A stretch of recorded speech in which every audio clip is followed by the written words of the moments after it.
വിളക്കെടുപ്പിന് വന്ന എല്ലാവരും തയ്യാറായി നിൽക്കുക. ഉത്സവ കമ്മിറ്റിയിലെ ആളുകൾ വന്ന് എല്ലാവരും കേൾക്കെ വിളിച്ചു പറഞ്ഞു. നേരം സന്ധ്യയോടടുക്കുന്നു. എല്ലായിടത്തും കളർ ലൈറ്റുകളും പലതരം അലങ്കാര ബൾബുകളും തെളിഞ്ഞു. വിളക്കെടുപ്പ് കാഴ്ച കാണാനായി ധാരാളം ആളുകൾ എത്തിയിട്ടുണ്ട്. മോനെ ആദി, അമ്മയെ അന്ന് ഹോസ്പിറ്റലിൽ കൊണ്ടുപോയ പെൺകുട്ടിയാണ് ദേ ആ വരുന്നത്. ശിവാനിയെ നോക്കിയാണ് ഗോമതി പറഞ്ഞത്. എവിടെ അമ്മ? ഏത് കുട്ടിയാ? ഞാൻ കണ്ടില്ല. എടാ, നമ്മുടെ ശ്രീബാലയുടെ തൊട്ടു മുന്നിൽ നിൽക്കുന്ന കുട്ടിയെ നോക്ക്. അമ്മ പറഞ്ഞപ്പോൾ ആദ്യം അങ്ങോട്ട് നോക്കി. അവനൊന്ന് ഞെട്ടി. ശിവാനി? ഇവളാണോ അമ്മയെ സഹായിച്ചേ? അമ്മേ, ആ കുട്ടി തന്നെയാണോ? അമ്മയ്ക്ക് മാറിയിട്ടൊന്നുമില്ലേ? ഇല്ല മോനെ, ആ കുട്ടി തന്നെ. അവളെ എവിടെ വെച്ച് കണ്ടാലും അമ്മയ്ക്ക് മനസ്സിലാവും, ഗോമതി പറഞ്ഞു. അപ്പോഴേക്കും വേറെ രണ്ട് സ്ത്രീകൾ ഗോമതിയോട് സംസാരിക്കാൻ വന്നു. ആദ്യം അവരിൽ നിന്നും കുറച്ചു മാറി നിന്നു. എങ്കിലും അവൻ്റെ കണ്ണുകൾ അത് ശിവാനിയിൽ തന്നെയായിരുന്നു. എന്നാൽ ആദ്യ പോലും അറിയാതെ ഒരാൾ അവനെ ശ്രദ്ധിക്കുന്നുണ്ടായിരുന്നു. വിളക്കും പിടിച്ച് നടക്കുമ്പോഴും ബാലയുടെ കണ്ണുകൾ സിദ്ധുവിനെ തിരിയുന്നുണ്ടായിരുന്നു. കുറച്ച് അകലെ മാറി നിൽക്കുന്ന സിദ്ധുവിനെ കണ്ടപ്പോൾ ബാലയുടെ കണ്ണുകളിൽ സന്തോഷം നിറഞ്ഞു. എന്നാൽ സെറ്റ് സാരിയിൽ വളരെ സുന്ദരിയായി നടന്നു വരുന്നവളെ കണ്ടപ്പോൾ അവൻ പരിസരം പോലും മറന്ന് അവളെ തന്നെ നോക്കി നിന്നുപോയി. മതിയടാ ഇങ്ങനെ നോക്കിയത്, അവൾ ദഹിച്ചു പോവും നീ ഇങ്ങനെ നോക്കി നിന്നാൽ. ജിത്തു സിദ്ധുവിൻ്റെ നോട്ടം കണ്ട് ഒരു തമാശ പോലെ പറഞ്ഞു. രാത്രിയിൽ ഡാൻസും പാട്ടും നാടകവുമായി കുറേ സമയം കഴിഞ്ഞാണ് സിദ്ധുവും ബാലയും വീട്ടിലേക്ക് പുറപ്പെട്ടത്. പരിപാടികൾ കഴിഞ്ഞിട്ടില്ല. ബാലയ്ക്ക് ഉറക്കം വരുന്നുവെന്ന് പറഞ്ഞപ്പോൾ സിദ്ധു അവളെ കൂട്ടി ഇറങ്ങിയതാണ്. വീട്ടിൽ എത്തിയ പാടെ ബാല ബെഡിൽ പോയി കിടപ്പായി. നീ എന്താ കിടക്കുന്നത്? ചെന്ന് ഫ്രഷായിട്ട് വന്ന് കിടന്നുറങ്ങിക്കോ, സിദ്ധു ബാലയോട് പറഞ്ഞു. എനിക്കൊന്നും വയ്യ ഇനി ഈ രാത്രിയിൽ കുളിക്കാൻ. അവൾ അതും പറഞ്ഞ് ബെഡിൽ തന്നെ കിടന്നു. ഓഹോ, അങ്ങനെയാണോ? എങ്കിൽ ശരി, നിനക്ക് കുളിക്കാൻ മടിയാണെങ്കിൽ ഞാൻ നിന്നെ കുളിപ്പിക്കാം. സിദ്ധു അതും പറഞ്ഞ് അവളുടെ അടുത്തേക്ക് വന്നു. അവൻ പറയുന്നത് കേട്ടിട്ടും അവൾ പെട്ടെന്ന് താൻ വായുവിലേക്ക് ഉയരുന്നത് പോലെ ബാലയ്ക്ക് തോന്നി. ഞെട്ടി കണ്ണു തുറന്ന് നോക്കിയപ്പോൾ സിദ്ധു അവളെ അവൻ്റെ കൈകളിൽ എടുത്തു വച്ചിരിക്കുകയാണ്. ഡോ, താൻ എന്തായി കാണിക്കുന്നത്? എന്നെ താഴെ ഇറക്ക്.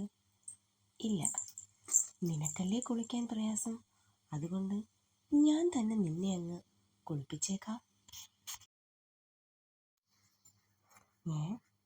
അവൾ കണ്ണും മിഴിച്ച് അവൻ പറയുന്നത് കേട്ടു നിന്നു. വേണ്ട വേണ്ട, ഞാൻ തന്നെ കുളിച്ചോളാം. അത് പറ്റില്ലല്ലോ, സിദ്ധു പറഞ്ഞു. പറ്റും, എന്നെ താഴെ ഇറക്കിയേ, ഞാൻ പോയി കുളിച്ചിട്ട് വരാം. എന്നാ ശരി. അവൻ അവളെ താഴെ ഇറക്കിയപ്പോഴേ ബാല കുളിക്കാൻ വേണ്ടി ബാത്റൂമിലേക്ക് ഓടി. അവളുടെ ആ ഓട്ടം കണ്ട് അവന് ചിരി വന്നു. ഉറങ്ങാൻ കിടന്നിട്ടും ആദിക്ക് ഉറക്കം വരുന്നതേയില്ല. കണ്ണടയ്ക്കുമ്പോൾ ശിവാനിയുടെ മുഖമാണ്. ഛേ, ഞാൻ എന്താ ഇങ്ങനെ? എന്തിനാ അവളെക്കുറിച്ച് ഇങ്ങനെ ഓർക്കുന്നത്? അവൻ ബെഡിൽ നിന്നും എഴുന്നേച്ചു ബാൽക്കണിയിലേക്ക് നടന്നു. നല്ല തണുത്ത ഇളം കാറ്റ് അവൻ്റെ മുഖത്തൊക്കെ തട്ടിപ്പോകുന്നത് പോലെ അവന് തോന്നി. പലപ്പോഴും ശിവാനിയെക്കുറിച്ച് താൻ മോശമായിട്ടാണ് ചിന്തിച്ചു വച്ചിരുന്നത്. തൻ്റെ ക്ലാസ്സിന് കറക്റ്റ് സമയത്ത് എത്തിയില്ല എന്നും പറഞ്ഞ് അവളെ പുറത്ത് നിർത്തിയത് അവൻ ഓർത്തു. അന്ന് അവൾക്ക് പറയാനുള്ളത് എന്താണ് എന്ന് പോലും താൻ ചോദിച്ചില്ല. എൻ്റെ അമ്മയെ സഹായിച്ചത് കൊണ്ടല്ലേ അന്നവൾ ലേറ്റായത്. എന്നിട്ടും താൻ അന്ന് അവളോട് ഒരുപാട് ദേഷ്യപ്പെട്ടു. കരഞ്ഞ കണ്ണുകളുമായി ക്ലാസ്സിന് പുറത്തു നിന്നവളെ അവൻ പെട്ടെന്ന് ഓർത്തു. അമ്മ പറഞ്ഞത് വെച്ച് നോക്കുമ്പോൾ അവൾ ഒരുപാട് കഷ്ടപ്പെടുന്നുണ്ട്. പാവം ശിവാനി. അവളെ കണ്ട് ഒരു സോറി പറയണം. ഒപ്പം അമ്മയെ സഹായിച്ചതിന് നന്ദിയും. ആദ്യം ഓരോന്നാലോചിച്ചു തീരുമാനിച്ച ശേഷം റൂമിലേക്ക് പോയി കിടന്നു. 2 ദിവസങ്ങൾക്ക് ശേഷം ഇന്നാണ് ജിത്തുവും മാധുവും തമ്മിലുള്ള വിവാഹം. രജിസ്റ്റർ മാരേജ് ആണ്. പിന്നെ അമ്പലത്തിൽ വെച്ച് ചെറിയ രീതിയിൽ ഒരു താലി കെട്ടും. വിവാഹത്തിന് അങ്ങനെ അധികം ആളുകളെ ആരെയും വിളിച്ചിരുന്നില്ല. കാരണം ജിത്തുവിന് ആകെയുള്ളത് അച്ഛൻ മാത്രമാണ്. പക്ഷേ അവന് 15 വയസ്സുള്ളപ്പോൾ അച്ഛൻ മരണപ്പെട്ടു. ഹാർട്ട് അറ്റാക്ക് ആയിരുന്നു. ബന്ധുക്കളൊക്കെ ഉണ്ട്. പക്ഷേ ജിത്തു ആരെയും വിവാഹത്തിന് വിളിച്ചിരുന്നില്ല. മാധുവിനും അതുപോലെ തന്നെ. അവൾ കാരണമാണ് അവളുടെ അച്ഛൻ മരിച്ചതെന്ന് അവളുടെ ബന്ധുക്കൾ തന്നെ പറയുന്നത്. ഇനി വിവാഹത്തിന് ക്ഷണിച്ചാലും ഒളിഞ്ഞും മറഞ്ഞും കുത്തുവാക്കുകൾ പറഞ്ഞും അവളെ വേദനിപ്പിക്കാനാവും അവർ വരുന്നത്. അതുകൊണ്ട് തന്നെ ആരും വേണ്ടെന്ന് അവർ തീരുമാനിച്ചു.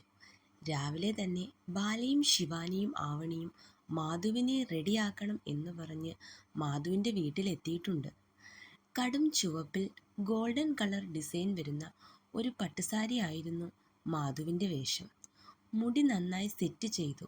അതിൽ കുറച്ച് മുല്ലപ്പൂവും വച്ചിട്ടുണ്ട്. പിന്നെ കുറച്ച് ആഭരണങ്ങളും ഇട്ടിട്ടുണ്ട്. ഇപ്പം എന്ത് ചന്തവാ ചേച്ചിയെ കാണാൻ. സിനിമാ നടി തോറ്റുപോകും, ശിവാനി പറഞ്ഞു. അത് പിന്നെ അങ്ങനെ ആവാതിരിക്കൂ. ഈ ആവണിയല്ലേ മേക്കപ്പ് ചെയ്തത്. ആവണി താനെന്തോ വലിയ ഒരു സംഭവമാണെന്ന പോലെ പറഞ്ഞു. ഓഹോ, അപ്പോൾ നീയാണോ മാധു ചേച്ചി ഒരുക്കിയേ? ബാല ചോദിച്ചു. പിന്നല്ലാതെ, ആവണി പറഞ്ഞു. അവരുടെ സംസാരം കേട്ട് മാധു ഒന്ന് ചിരിച്ചു. രാവിലെ മൂന്നാളും എത്തിയതാണ്. പക്ഷെ ആവണി വന്നപ്പോഴേ ചായയും കുടിച്ച് ഒരു കസേരയിലിരുന്ന് ഫോണിൽ ഗെയിമും കളിച്ച് ഇരിപ്പായതാണ്.